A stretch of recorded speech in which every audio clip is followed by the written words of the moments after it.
Obor api abadi Merapen dari Grobogan, Jawa Tengah yang dinamakan Api Perjuangan nan tak kunjung padam, tiba di lokasi rapat kerja nasional Rakernas kelima PDI Perjuangan di kawasan Ancol, Jakarta Utara.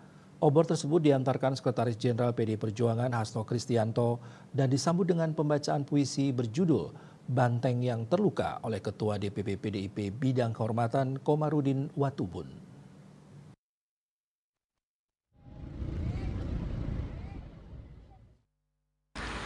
Pasukan pembawa obor api abadi Merapen dari Grobogan, Jawa Tengah yang dinamakan Api Perjuangan nan tak kunjung padam tiba di lokasi rapat kerja nasional Rakernas kelima PDI Perjuangan di kawasan Ancol, Jakarta Utara.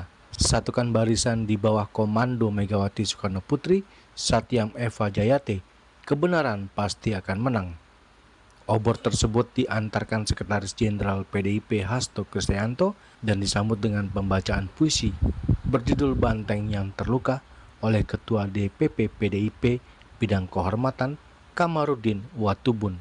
Sementara itu Hasto dalam sambutannya mengatakan api perjuangan nan tak kunjung padam itu merefleksikan kekompakan kader PDIP untuk terus menggelorakan semangat juang bagi Indonesia Raya sebagaimana pesan Ketua Umum PDIP Megawati Soekarno Putri.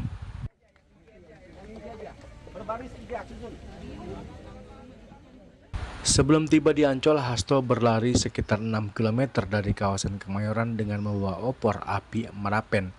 Ia maraton bersama Ketua Umum DPP Taruna Merah Putih Hendrar Prihadi, politikus PDIP Krisdayanti, serta sejumlah pemuda dan kader PDIP. Dari Jakarta, Julius Warte dan Ketut Sumadiasa melaporkan.